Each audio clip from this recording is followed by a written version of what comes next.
हाँ, रिया कहाँ है? इतनी देर तो कभी नहीं करती। कहीं रिया ने आज छुट्टी तो नहीं कर ली? या फिर जरूर रिया ने अपने किसी दोस्त के साथ कहीं घूमने जाने का या फिर शायद पिकनिक का प्लान बनाया होगा। खैर, मुझे क्या, लेकिन वो लोग तो बहुत फन कर रहे होंगे, मजे मजे की चीजें भी खा रहे होंगे, और मैं बेचारा यहाँ मेहनत कर रहा हूँ। इतना सारा काम, मुझे तो सोच के ही नींद आ रही है। ऐसा करता हूँ कि सो जाता हूँ। ओ, लेकिन रिया आकर गुस्सा करेगी। पर रिया तो यहाँ पर है ही नहीं। सो जा रोनी। हेलो रोनी। हाय रिया।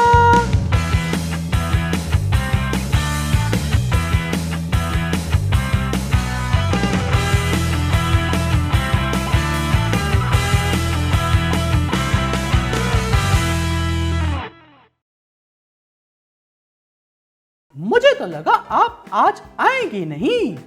क्या बताऊं रोनी, मेरी दो दोस्तों की आपस में लड़ाई हो गई थी और मैं उनकी सुलह कराने की कोशिश कर रही थी, इसलिए मुझे देर हो गई। तो फिर हो गई सुलह? कहाँ रोनी, आपस में अभी इतना गुस्सा है कि एक दूसरे को देखना भी नहीं चाहती। खैर, आप बताएं, सोने की तैयारियां क्यों कर रहे थे आप? रिया, आपसे किसने कहा? रोनी, यहाँ आपके और मेरे अलावा कोई और है? नहीं तो जाहिर है मैंने खुद सुना है, आप कह रहे थे सो जा रोनी। अच्छा, वो मैं? क्या वो मैं रोनी, हद है। खैर, अब काम करें, बहुत ज्यादा काम है। क्या रिया, आप हर बार मुझे पकड़ लेती हैं?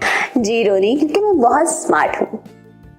जी, आखिर जीनियस रोनी की बहन है। जी जी बिल्कुल, मैं जीनियस रोनी की बहन हूँ।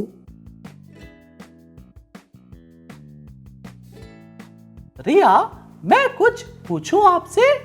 जी रोनी, क्या हुआ, सब खैरियत है? पूछें। जी रिया, मैं ये सोच रहा हूँ कि जब हम एक दूसरे से नाराज होते हैं तो एक दूसरे को देखना भी पसंद नहीं करते, तो खुदा जो गुनाह से नफरत करता है वो हमें कैसे देखता है?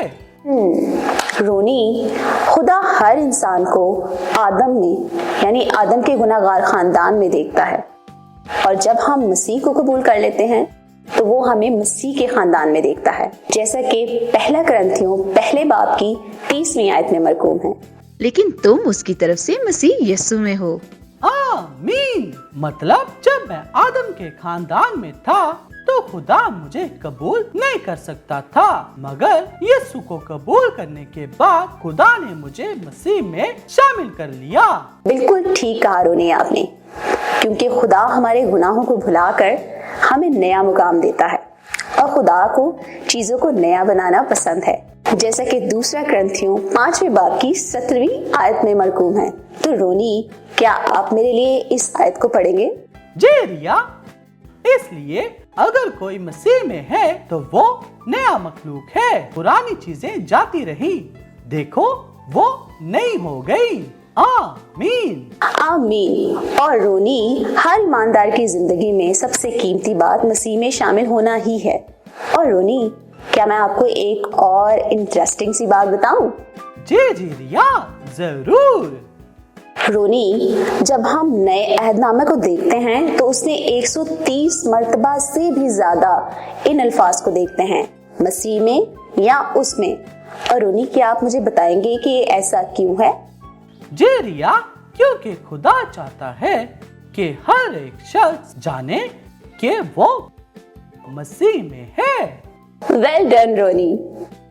रिया, मैं तो मसीह में होने का मतलब समझ चुका हूँ, लेकिन मैं एक बात से कंफ्यूज हूँ कि अगर मुझे अपने दोस्तों को बताना हो कि मसीह में शामिल होने का क्या मतलब है, तो मैं कैसे बता सकता हूँ ताकि वो भी समझ सकें? आइडिया रोनी, आप उन्हें ये कहानी बता सकते हैं। कौन सी कहानी रिया? मुझे तो कोई कहानी नहीं आती, क्या करूँ? ओहो रोनी, वो कहानी जो मैं अभी आपको सुनाने जा रही हूँ, अब गौर से सुनिएगा। ओके रिया, मैं कहानी सुनने के लिए रेडी हूँ।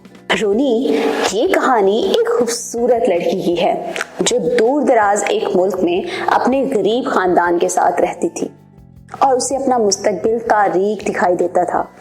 एक दिन उसने फैसला किया कि वो अपना घर और मुल्क छोड़ के किसी दूर इलाके में चली जाएगी और एक किसी अमीर शख्स के घर में नौकरानी बन के रहेगी। और उसने ऐसा ही किया और एक अमीर शख्स के घर जो एक महल जैसा दिखता था, उस घर में नौकरानी बन के चली गई।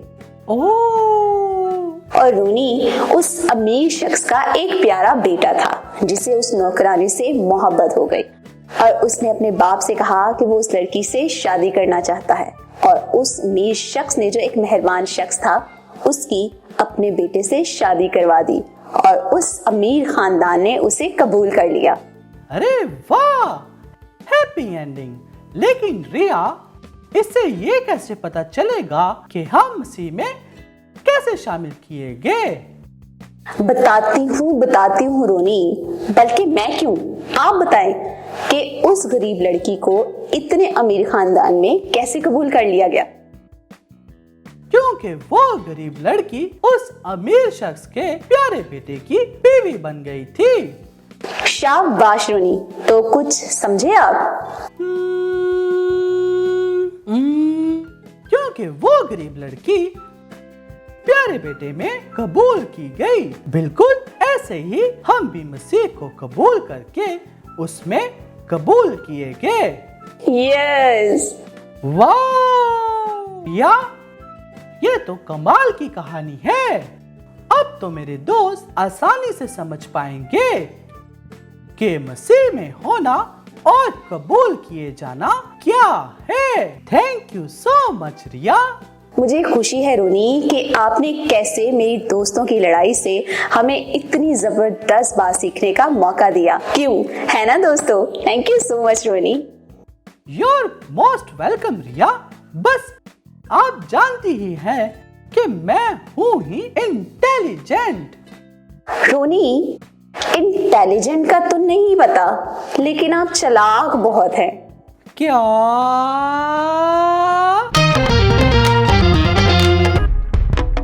हाय फ्रेंड्स, ईमान में खुदा के हीरोज के एक सेगमेंट में आप सबको खुशामदीद। और मुझे उम्मीद है कि आप सभी खैरियत से हैं और मेरी तरह आज की कहानी सुनने के लिए काफ़ी एक्साइटेड हैं। अरे वाकई ये तो बहुत अच्छी बात है। तो निम्रा, आप बताएं आज हम कौन सी कहानी सुनने वाले हैं? अमजद भाई, ये तो आप बताएंगे ना, क्यों, है ना दोस्तों?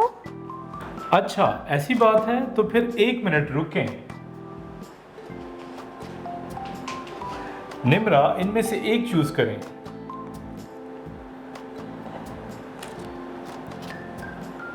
अरे ये क्या है अमजद भाई? आप खुद ही देखें। इब्रानियों 11वें बाब की 23वीं आयत। ईमान ही से मूसा के माँ बाप ने उसके पैदा होने के बाद 3 महीने तक उसको छुपाए रखा, क्योंकि उन्होंने देखा कि बच्चा खूबसूरत है और वह बादशाह के हुक्म से ना डरे। आमीन। ओह, मैं समझ गई। आज आप हमें मूसा की कहानी सुनाने वाले हैं। ऑसम। जी हाँ, are you guys ready? Yes. तो सुने प्यारे दोस्तों, जब यूसुफ मिस्र में था तो याकूब और उसकी औलाद के साथ बहुत अच्छा सलूक हुआ। लेकिन जब यूसुफ मर गया और उसकी जगह एक नया बादशाह यानी एक नया फ़िरौन आया जो यूसुफ को नहीं जानता था। ओह, ये तो बहुत बड़ी प्रॉब्लम हो गई। जी हाँ निम्रा, सो तो है। मिस्रियों ने इसराइलियों के साथ बहुत सख्ती करना शुरू कर दी और यहाँ तक कि उनको अपना गुलाम बना लिया। ओह नो, कहानी शुरू होने से पहले ही मुश्किलात आ गईं। लेकिन निम्रा, मैं आपको बताता चलूं कि मिस्री कौम उस वक्त दुनिया की ताकतवर तरीन कौम थी, लेकिन उनके जुल्मों के बावजूद कौम इसराइल तादाद में बढ़ती गई और वो बहुत ज़्यादा हो गई। Thank God. लेकिन निम्रा, मुश्किलात अभी ख़त्म नहीं हुई, क्योंकि मिस्र के बादशाह फ़िरौन ने दाइयों को हुक्म दिया कि इसराइली औरतों के यहाँ अगर लड़का पैदा हो तो उसे पैदा होते ही कत्ल कर दिया जाए। ओ माय गॉड, ये नया फिरौन तो बहुत जालिम था। लेकिन निम्रा, आप तो जानती है ना कि खुदा बुराई में से भी भलाई पैदा कर सकता है। सो तो है, मुझे पूरा भरोसा है कि खुदा फिरौन के प्लान को फेल करेगा। बिल्कुल ठीक कहा निम्रा, और दाइयों ने खुदा का खौफ माना और लड़कों को हलाक करने से बाज रही। वाओ, ये हुई ना बात। लेकिन अमजद भाई, फिरौन का हुक्म ना मानना तो मुश्किल होगा ना? सो तो है निम्रा, और उन्हीं दिनों में लावी के कबीले की एक औरत यूकुबत के यहाँ एक बेटा पैदा हुआ और उसने उसे 3 महीने तक छुपाए रखा। अरे हाँ, ये मुझे पहले कैसे याद नहीं आया। मुझे पता है कि इसके बाद क्या हुआ। तो आप बताएं क्या हुआ? जब यूकुबत उस बच्चे को ज़्यादा देर तक नहीं छुपा सकी तो उसने उस बच्चे के लिए एक टोकरा यानी बास्केट तैयार की। और इसका मतलब ये नहीं था कि वो पिकनिक पर जा रहे थे। जी हाँ, बल्कि उस टोकरे के बाहर राल लगाई गई जिसकी वजह से पानी अंदर नहीं जा सकता था, और उस बच्चे को टोकरे में रखा और दरिया में झाड़ियों के अंदर छोड़ आई। जबरदस्त निम्रा, तो फिर क्या हुआ? फिर उस बच्चे की बहन मरियम दूर खड़ी देख रही थी कि उसके भाई के साथ क्या होता है। और दोस्तों, ये वही जगह है जहाँ फिरौन की बेटी रोजाना अपनी सहेलियों के साथ नहाने आया करती थी। और जब उसकी नज़र उस टोकरे पर पड़ी तो उसने जब उस टोकरे को खोला तो अंदर बच्चा रो रहा था। बेचारा बच्चा, मुझे लगता है उसे काफ़ी भूख लगी होगी। हो सकता है। और जब उसने उस बच्चे को देखा तो उसे उस पर तरस आया और उसे समझ आ गई कि ये किसी इब्रानी का बच्चा है। और ठीक उसी वक्त उसकी बहन मरियम वहाँ पहुँच गई। अपने भाई को वापस लाने? नहीं निम्रा, बल्कि मरियम फिरौन की बेटी के पास गई और उससे जाकर पूछा कि क्या मैं तेरे लिए इब्रानी औरतों में से किसी को बुला लाऊं जो इस बच्चे को दूध पिलाया करे। फिरौन की बेटी ने उसे इजाज़त दे दी और मरियम फौरन घर गई और जाकर अपनी माँ को बुला लाई। वाओ, मरियम तो बहुत स्मार्ट थी। जी हाँ निम्रा, खुदा की राहें तो बहुत अनोखी हैं। उसने बच्चे की जान भी बचा ली और उसे उसकी माँ के पास वापस भेज दिया। अब उसे फिरौन की बेटी की तरफ से उजरत भी मिलती थी ताकि वो अपने बेटे को दूध पिलाकर बड़ा करे। वाओ, ये तो कमाल हो गया। और निम्रा, यूकुबत ने उस वक्त को इस्तेमाल किया और इब्राहिम, इसहाक और याकूब के जिंदा और सच्चे खुदा के बारे में अपने बेटे को सिखाती रही। जबरदस्त। लेकिन अमजद भाई, हमने अभी तक अपने दोस्तों को इस बच्चे का नाम नहीं बताया। तो क्यों ना निम्रा, आप ही बता दें। तो दोस्तों, फिरौन की बेटी ने उस बच्चे का नाम मूसा रखा, जिसका मतलब पानी से निकाला हुआ। और वो फिरौन की बेटी का ले पालक बेटा था। ले पालक यानी लेकर पाला हुआ या गोद लिया हुआ। ओह। और मूसा ने फिरौन के महल में शहजादे की हैसियत से तालीम पाई, और बाइबल मुकद्दस बयान करती है कि उसने मिस्र के तमाम अलूम सीखे और वो कलाम और काम में ताकत वाला था। तो दोस्तों, आप तो सोच रहे होंगे कि मूसा तो फिरौन के महल में रहता था, फिर वो ईमान में खुदा का हीरो कैसे बना। लेकिन खुदा मूसा को एक बड़े काम के लिए तैयार कर रहा था, और वो बड़ा काम था खुदा की उम्मत इसराइल को आज़ाद करवाने वाला बनना था। लेकिन मज़ीद जानने के लिए आपको इंतज़ार करना होगा अगले एपिसोड का, और तब तक के लिए इस एपिसोड को दूसरों के साथ ज़्यादा से ज़्यादा शेयर करें, और हाँ, लाइक करना तो मस्ट है। तब तक के लिए बाय बाय।